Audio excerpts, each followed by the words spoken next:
ආයුබෝවන් ඔයාලට. ඔන්න අද මම ඔයාලට ගෙනාවේ oven, beater, stand mixture මොනවත්ම නැතිව ගෙදරදීම මාළු පාන් හදන විදිය. ඉතින් මේ ක්‍රමයට හරිම ලේසියෙන් ඔයාලට මාළු පාන් හදන්න පුළුවන්. කඩෙන් ගේන මාළු පාන් වල රස ඒ ස්වභාවය ඒ විදිහටම තියෙනවා. මේක තෙලේ බදින නිසා බේක් කරන්න පුළුවන් අය මේ ක්‍රමයට හදන්න ඕනේ නැහැ. නමුත් බේක් කරන්න oven එකක් නැති අයට මේ ක්‍රමයට හදලා බලන්න පුළුවන්. ඉතින් අපි දැන් බලමු මොනවද ඕනේ කරන්නේ කියලා. මම දැන් මෙතන අරගෙන තියෙනවා පාන් පිටි ග්‍රෑම් 250ක්. ඒ කියන්නේ කෝප්ප දෙකක්. දැන් මේකටම එකතු කරනවා yeast තේ හැඳි 1යි කාලක්. සීනි ග්‍රෑම් 25යි. ඒ කියන්නේ මේස හැඳි නම් 2යි. ලුණු තේ හැඳි භාගයයි. වතුර මිලිලීටර් 50යි. දිය කරගත්ත මාගරින් මේස හැඳි 2යි. බිත්තරයක්. කිරි කෝප්ප කාලයි. ඒ කියන්නේ මිලිලීටර් 60යි. දැන් මේ ටික ඔක්කොම හොඳට කවලම් කරලා අපි ඩෝ එකක් අනා ගන්න ඕන.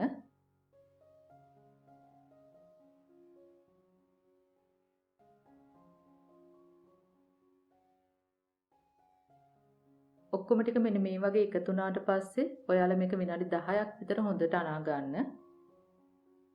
ස්ටෑන්ඩ් මික්සර් එකක් බීට එකක් තියෙනවා නම් එහෙම අනා ගන්නත් පුළුවන්. එහෙම වුණත් ඔයාලා විනාඩි 8ක් 10ක් මේක හොඳට අනා ගන්න ඕන.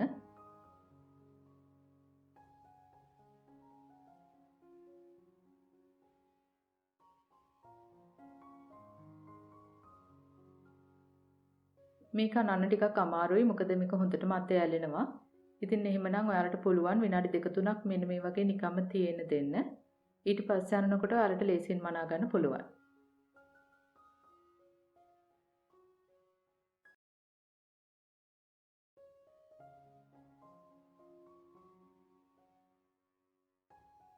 දැන් අතේ හොඳට තෙල් තවරලා මේ වගේ ඩෝ එක අරගෙන බෝල් එකේ තෙල් තවරලා ඩෝ එක බෝල් එකේ තියන්න.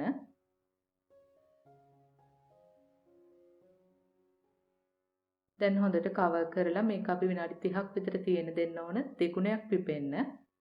සීත රටක නම් නැත්නම් සීත පළාතක ඉන්නව නම් ඔයාලට මීට වඩා වැඩි වෙලාවක් යනවා. මම දැන් කරි එක හදන්න මේ පෑන් එකට තෙල් මේස හැන්දක් එකතු කරනවා. ඒකටම එන්සාල් දෙකක්, කරාබු නැටි දෙකක් එකතු කරන්න. දැන් ඒකටම සුදු ලුණු බිකි දෙකක්, අමු මිරිස් කරල් 3-4ක්, කරපිංචු ඉත්තක් මේ වගේ පොඩියටම චොප් කරලා එකතු කරන්න. දැන් මේ ටික හොඳට සුවඳ එනකොට පොඩි රටලුණු ගෙඩියක් මෙන්න මේ වගේ පොඩියට කපලා එකතු කරන්න.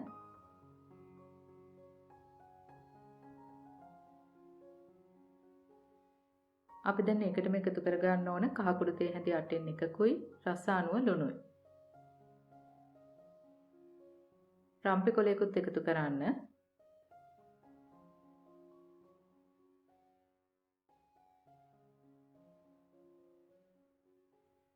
ඊළඟට මේ ටික හොඳටම මැලුණාම මම එකතු කරනවා තක්කාලි ගෙඩි කාලක්. තක්කාලි ටිකත් හොඳටම මැලුණාම මිරිස් කුඩු තේ හැඳි භාගයකුයි, කෑලි මිරිස් මේස හැන්දකුයි, ගම් මිරිස් කුඩු තේ හැඳි කාලකුයි එකතු කරන්න.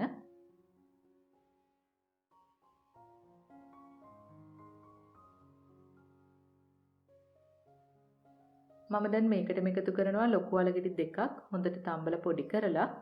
ඒකටම සැමන් පොඩි ටින් එකක මාළුත් එකතු කරනවා. ඒ ටික හොඳටම පොඩි කරලා එකතු කරන්න. එතකොට තමයි මේ කරි එක රස වෙන්නේ. දැන් මෙන්න මේ වගේ පොඩි කර කර මේක කවලම් කරන්න. ලුණු රස මදි නම් තව ලුණු චුට්ටකුත් එකතු කරගන්න. අපි දැන් මේක බෝලයක් වගේ කැරකිලා එන පදමට එනතුරු හැඳි ගාලා හදන්න ඕන.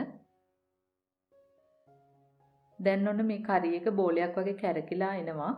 මේ පදම හරි. අපි දැන් ලිප ඔෆ් කරගනිමු.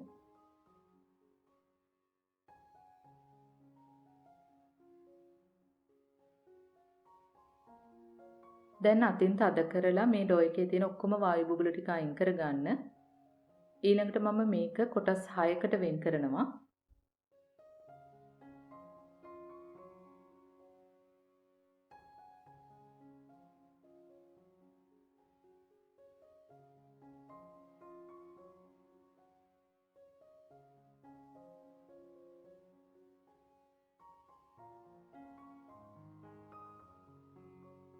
දැන් හැම කොටසක්ම මෙන්න මේ වගේ ලස්සනට බෝල හදා ගන්න.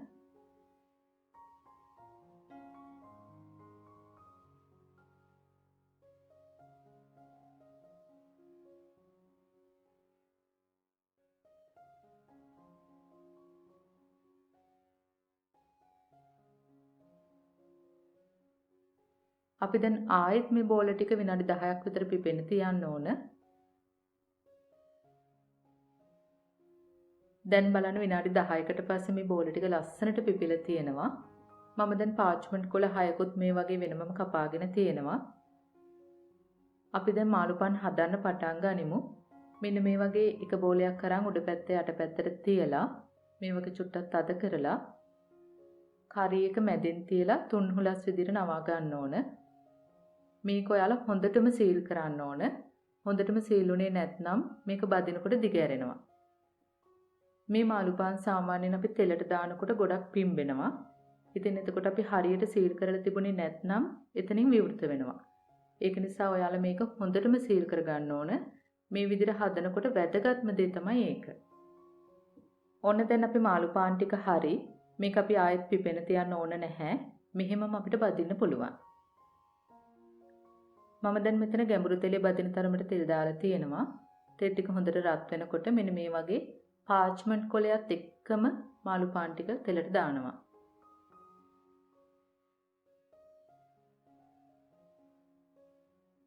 දැන් ඔයාලට පේනවා ටිකක් වෙලා ගියාම මේක හොඳට පිම්බෙනවා.